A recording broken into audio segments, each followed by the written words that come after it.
여호와 샬롬. 2월 9일 금요일 원포인트 큐티 가운데 함께 하신 여러분을 사랑하고 축복합니다. 우리에게 주시는 살아있는 생명의 말씀은 사도행전 5장 17절에서 32절 말씀입니다. 함께 읽겠습니다.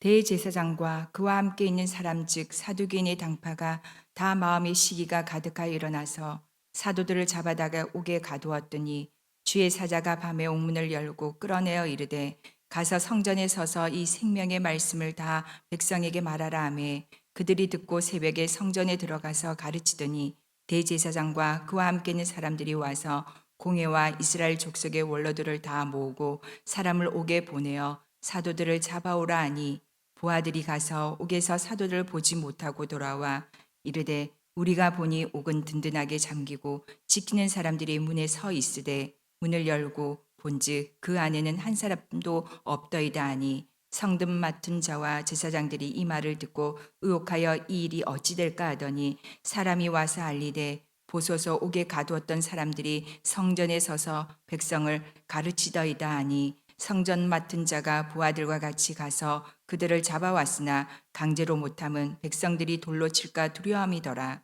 그들을 끌어다가 공회 앞에 세우니 대제사장이 물어 이르되 우리가 이 이름으로 사람을 가르치지 말라고 언금하였으되 너희가 너희 가르침을 예루살렘에 가득하게 하니 이 사람의 피를 우리에게로 돌리고자 함이로다. 베드로와 사도들이 대답하여 이르되 사람보다 하나님께 순종하는 것이 마땅하니라. 너희가 나무에 달아 죽인 예수를 우리 조상의 하나님이 살리시고 이스라엘에게 회개함과 죄 사함을 주시려고 그를 오른손으로 높이사 임금과 구주로 삼으셨느니라. 우리는 이 일의 증인이요 하나님이 자기에게 순종하는 사람들에게 주신 성령도 그러하니라 하더라. 아멘.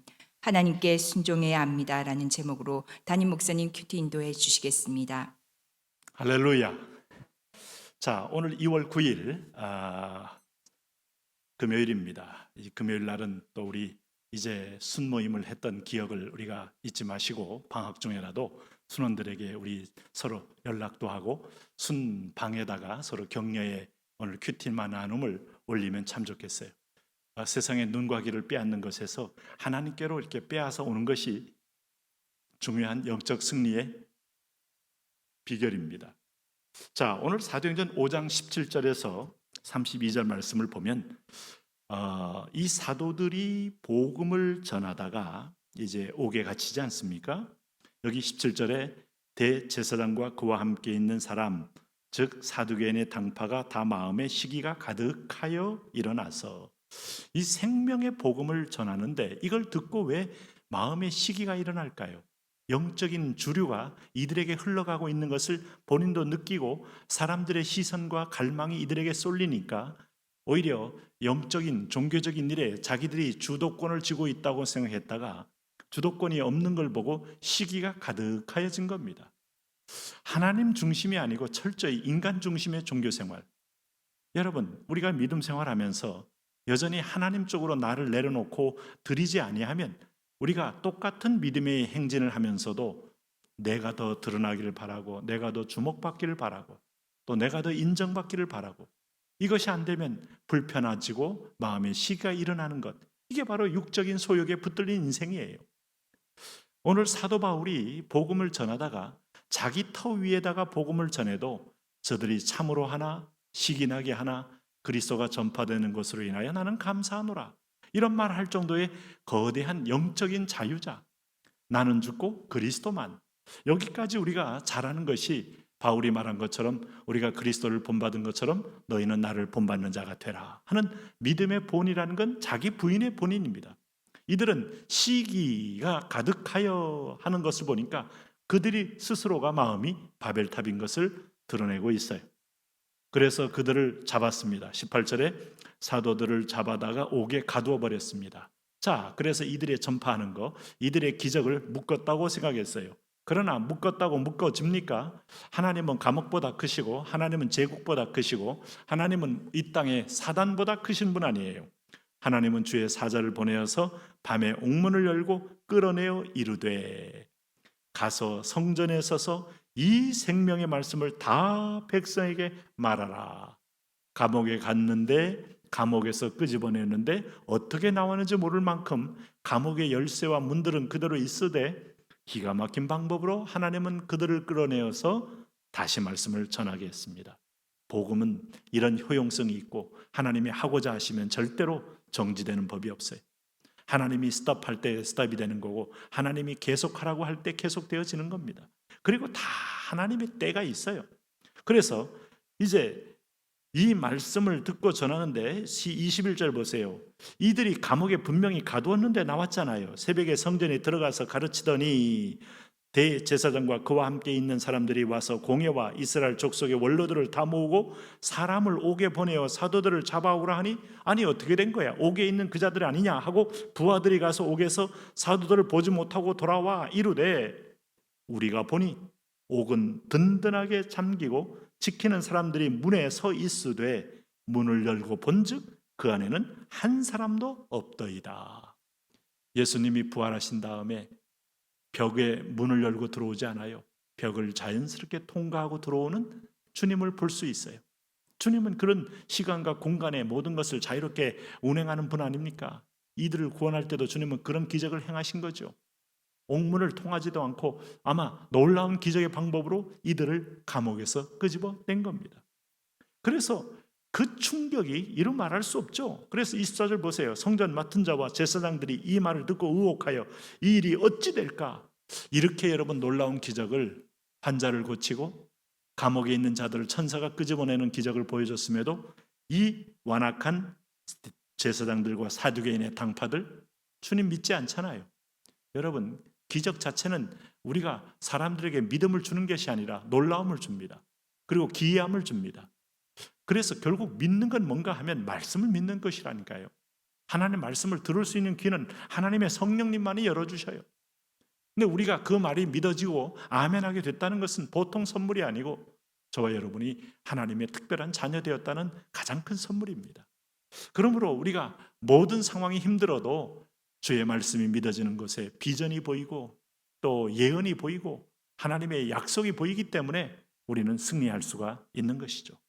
자, 여기서 보시면은 25절에 사람이 와서 알리되 보소서 옥에 가두었던 사람들이 성전에 서서 백성을 가르치더이다. 그러므로 하나님이 하고자 하면 누구든지 막을 수 없고요. 하나님이 막고자 하면 누구든지 다시 문을 열 수가 없는 겁니다.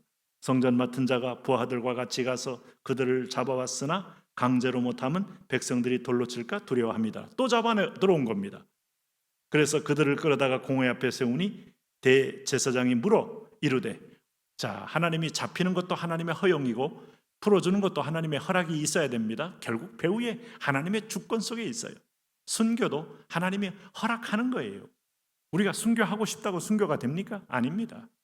그러므로 우리가 모든 상황의 때를 주관하는 하나님을 신뢰해야 되고 우리는 그 앞에 그분이 원하는 믿음의 수준까지 전적인 믿음을 보이면 돼요. 나만 장군이 6번 들어갔다가는 절대로 문둥병이 낫지 않았잖아요. 7번 들어갔잖아요. 여리고를 6번 돌고 나서 금도 안 갔지 않습니까? 7번 돌고 또 7번 돌았잖아요. 13번 돌고 난 다음에 무너지잖아요. 하나님이 원하는 믿음의 온전함이 있어요. 우리는 그걸 보이면 돼요. 그렇기 때문에 여러분 유대인들도 400년 동안 고난을 당했어도 하나님의 때가 돼야 구원을 해주는 겁니다. 오늘도 여기 보시면은 다시 옥에 갇혔다고 해서 두려워할 거 하나도 없어요. 왜냐하면 여기 28절에 그들이 물었잖아요. 제사장이 물어 이르되 우리가 이 이름으로 사람을 가르치지 말라고 언금하였으되 예수가 부활했다, 예수가 메시아다 이런 거 언금했잖아요. 너희가 너희 가르침을 예루살렘에 가득하게 하니 이 사람의 피를 우리에게 돌리고자 함이로다. 우리가 그를 죽였으니 우리에게 이 스스로 책임을 지도록 우리에게 뭐 피의 복수를 지금 하려는 그런 선동하는 거 아니냐? 이렇게 지금 두려운 마음으로 그들은 도둑이 제발 저린다고 이렇게 이제 묻는 겁니다. 이럴 때 29절에 베드로와 사도들이 대답하여 이르되 사람보다 하나님께 순종하는 것이 마땅하니라. 그 유명한 말을 한 거예요. 이런 거대한 성령의 이 물결 앞에 누구의 말을 듣겠습니까? 네? 오늘 권력자, 이 땅에 생사 여탈을 가진 절대자일지라도 하나님 앞에서는 열방의 제국의 왕과 제국도 떠오르는 물에 한 물방울 한 방울 같다는 수준일 수밖에 없는데 누가 감히 하나님의 명령을 거역할 수 있겠어요? 그러므로 여기 보세요. 하나님께 순종하는 것이 마땅하니라 하는 말은 당신에게 더 이상 내가 변명하거나 설명할 이유도 없다 하는 선포 아닙니까? 너희가 그러면서 하나님 말씀을 또 증거하지 않습니까? 그러므로 당시에 사두개와 오늘 대제사장의 무리들 가운데 정확하게 복음을 그들은 털어냄으로써 그들도 회개하지 않으면 지옥불에 견딜 수 없는 곳에 떨어짐을 증명하고 있어요. 너희가 나무에 달아 죽인 예수를 우리 조상의 하나님이 살리시고 이스라엘에게 회개함과 죄사함을 주시려고 그를 오른손으로 높이사 임금과 구주로 삼으셨느니라. 이 일이 우리는 이 일의 증인이요 하나님이 자기에게 순종하는 사람들에게 주신 성령도 그러하니라. 이 사도들의 전통이 오늘 내게 있습니다. 그래서 우리가 캄보디아도 가는 거고 미얀마도 가는 거고 인도도 가는 거고 땅끝까지 이르러 복음을 전하도록 우리는 움직이는 거예요. 오늘도 우리는 오랫동안 1인 한 분이 한 명씩 꼭 아울리치를 가십시오. 아울리치는 우리끼리 가서 먹고 마시고 노는 게 아닙니다. 복음을 위하여, 성령의 진리의 복음을 전하기 위해서, 성령이 시키는 대로 따라하는 게 성령 행전이라면 성령이 그러했고 우리도 그러해야 합니다. 오늘도 올 한 해 여러분 돈 벌어서 아울리치 가자, 저축해서 아울리치 가자.